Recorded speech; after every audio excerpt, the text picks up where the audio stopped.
Bonjour, bienvenue dans la série sur la thermodynamique et la physique statistique. Alors nous allons voir maintenant la superfluidité. Alors la superfluidité, c'est un état particulier que présente l'hélium à très basse température. Alors tous les fluides, en dehors de celui-là qu'on va voir, tous les fluides présentent une certaine viscosité. C'est évident quand on manipule du miel ou même de l'huile.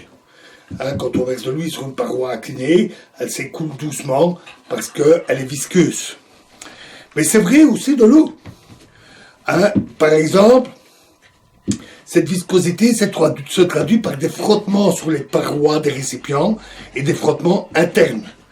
Ainsi, lorsque l'eau s'écoule dans un tuyau, les frottements sur les parois provoquent ce qu'on appelle une perte de charge, qui dépend de l'état de la paroi et qui provoque en fait une baisse de pression de l'eau. Cela implique que pour de longues conduites, on doit utiliser des pressions très élevées. Et ceux qui sont en bout de chaîne par rapport à un château d'eau le savent bien, le débit de l'eau n'est pas toujours terrible. Ce phénomène se traduit aussi lorsque l'on agite un fluide par une production de chaleur, comme lorsque Watt a pu déterminer l'équivalence entre travail et chaleur. Cela montre d'ailleurs que la viscosité est due tout simplement au choc entre les atomes ou les molécules du liquide, un choc entre eux ou avec les aspérités, les irrégularités des parois.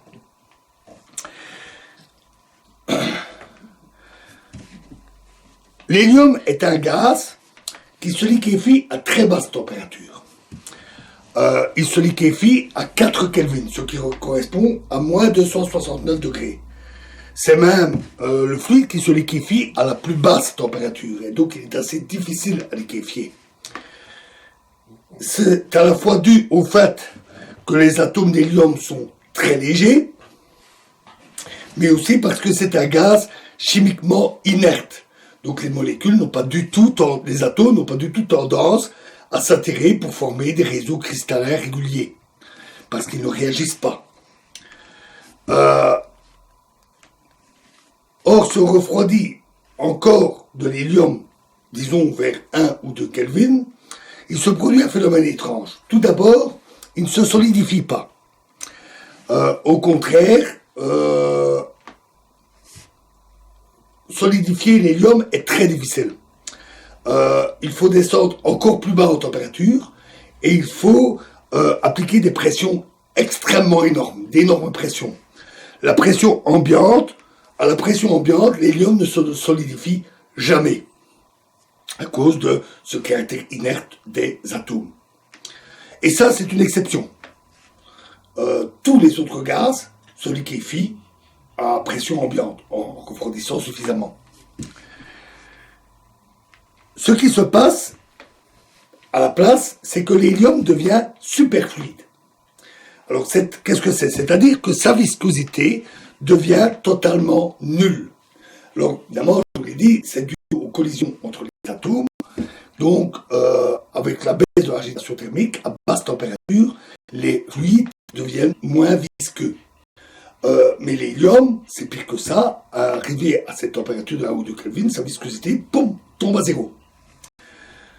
Et ça, c'est très étrange. Parce que les collisions, même si c'est à très basse température, il y a toujours des collisions. Les collisions ne devraient pas s'arrêter. Ensuite, c'est également étrange parce que c'est unique. C'est le seul fluide à se comporter comme ça.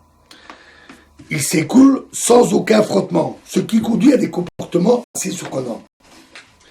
Prenez de l'hélium que vous placez dans une bouteille fermée. De l'hélium superfluide.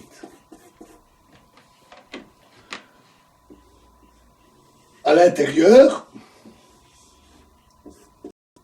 vous placez un récipient que vous, évidemment, il faut un dispositif pour le manipuler, un récipient que vous plongez dans le fluide de façon à ce qu'il se remplisse de fluide. Puis, vous soulevez ce récipient en dehors du fluide. Il se passe alors quelque chose d'étonnant. on voit le liquide s'écouler. Il tombe, les gouttes tombent en dessous du récipient, plutôt un fin filet d'hélium. Et très rapidement, le récipient se vide. Alors, l'hélium ne passe pas à travers le fond du récipient, on peut le vérifier facilement. Il suffit de placer par exemple une petite rigole ici, et elle ne passe pas à travers la rigole, il s'écoule bien le long de la rigole. Ce qui se passe, c'est que l'hélium s'écoule le long des parois, et donc grimpe la paroi du récipient avant de redescendre et s'écouler dans la bouteille. Ce qui est tout à fait étonnant. C'est en fait le même phénomène que lorsque on siphonne un réservoir. Vous connaissez cette méthode, notamment pour un réservoir d'essence, on peut se faire pour tout réservoir. On place un tuyau dans le réservoir, la sortie étant plus basse que le réservoir. On aspire pour que le liquide remplisse totalement le tube, et à ce moment-là, le liquide s'écoule automatiquement. Comme la sortie est plus basse, la gravité attire le fluide vers le bas, et le fluide est aspiré à travers le tube. Mais il faut le remplir de fluide parce que l'air étant très élastique, un peu de fluide qui tombe ne va pas aspirer tout le contenu du réservoir. L'air va plutôt se dilater légèrement, puis se remettre, une fois que le liquide est sorti, l'air va rentrer dans le tuyau et ça ne marche plus. Il faut donc que tout le tuyau soit bien rempli de liquide. Ce qui d'ailleurs, pour siphonner de l'essence, n'est pas facile, parce que si vous remplissez en aspirant avec votre bouche, c'est assez dégueulasse. L'essence a un goût épouvantable. Il vaut mieux ne pas en avaler. Alors, ici, ça fonctionne un peu comme ça. Mais ça reste étonnant parce que justement, ici, on n'a pas de tuyau, on n'a pas rempli le tuyau d'hélium. Donc, à quoi sont dues ces étranges propriétés? Absence de viscosité, cet effet siphon bizarre qui vide les récipients. Impossible de tenir de l'hélium dans un récipient ouvert parce qu'il s'écoule. Il faut que le récipient soit fermé, sinon il s'enfuit. C'est assez étonnant. Mais à quoi est-ce dû? Alors, deux éléments interviennent. D'abord, le fait qu'à aussi basse température, il reste liquide. On a vu pourquoi. Et c'est parce qu'on peut descendre tout en restant liquide à cette très très basse température, 1 ou 2 Kelvin, qu'on peut observer ce phénomène. Deuxièmement, intervient le fait que les atomes d'hélium sont des bosons. C'est-à-dire qu'ils se comportent un peu comme les photons. C'est dû au fait qu'ils ont un nombre pair de noyaux protons et électrons. C'est à ça que c'est caractérisé.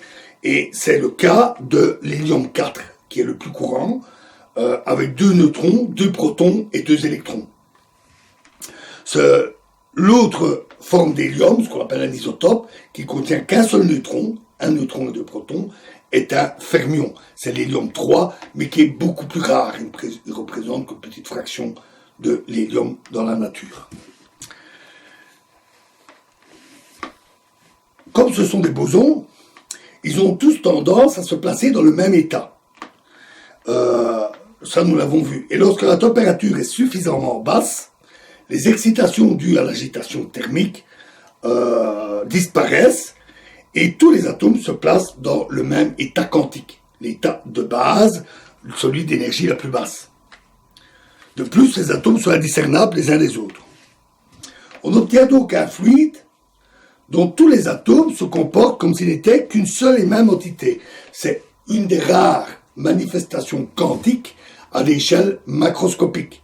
Les effets quantiques, généralement, se manifestent à l'échelle microscopique et divers phénomènes contribuent à effacer à grande échelle macroscopique les effets quantiques. Rappelez-vous, quand on disait que beaucoup de niveaux d'énergie étaient remplis, ça n'avait plus importance de considérer qu'on puisse mettre 1, 2 ou plus de particules dans une des cases de tous les états, parce que il y a tellement de cases disponibles que peu importe que ce soit des fermions, des bosons ou autre chose, et le comportement devient classique. D'autres phénomènes y concourent. Donc il est très rare à l'échelle macroscopique d'avoir des effets quantiques. C'est le cas de la superfluidité et également de la supraconductivité qu'on verra plus tard.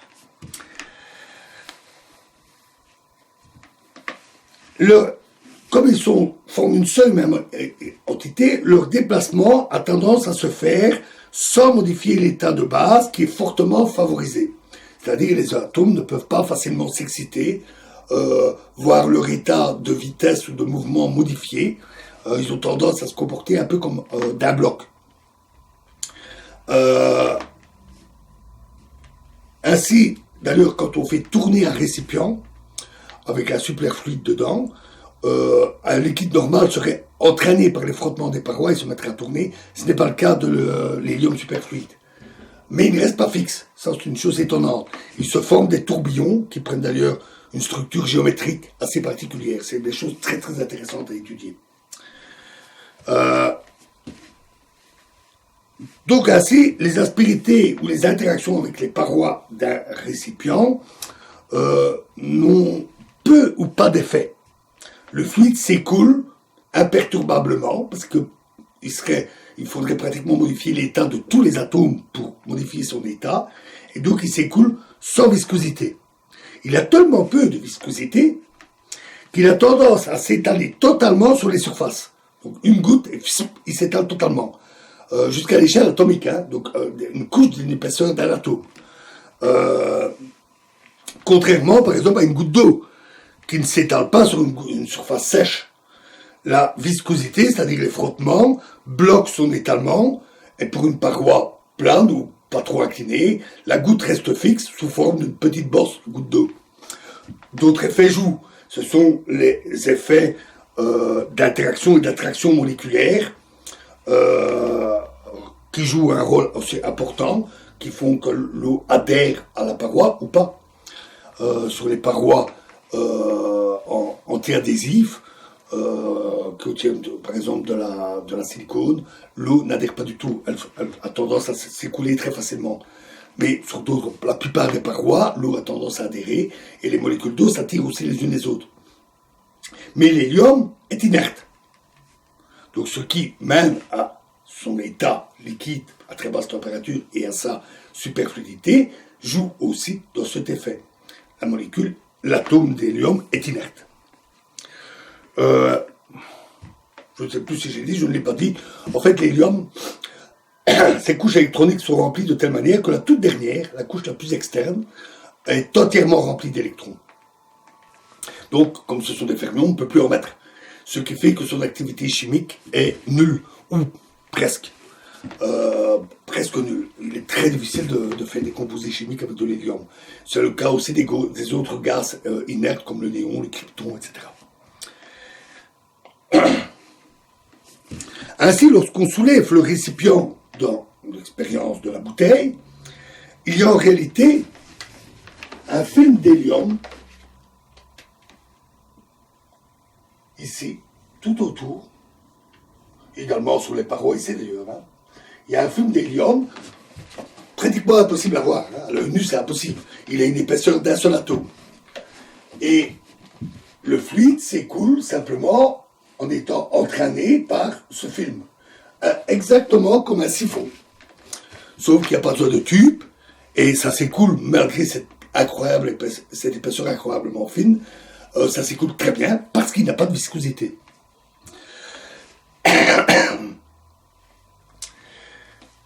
Voilà donc pour les explications. Alors on va passer à la prochaine vidéo, on va continuer l'analyse, on va voir un peu plus le côté théorique, la description utilisant la physique statistique.